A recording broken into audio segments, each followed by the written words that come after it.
Saudara-saudara, sebangsa dan setanah air, saya, Panglima TNI, ingin menegaskan bahwa tugas TNI adalah menjaga keutuhan dan keselamatan bangsa, sehingga demokrasi dan konstitusi dapat ditegakkan.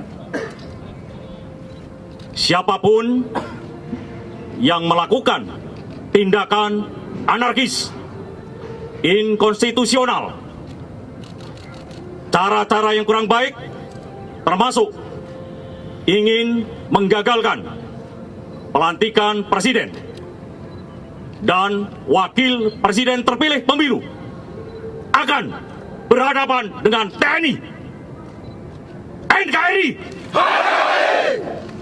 Hidup TNI!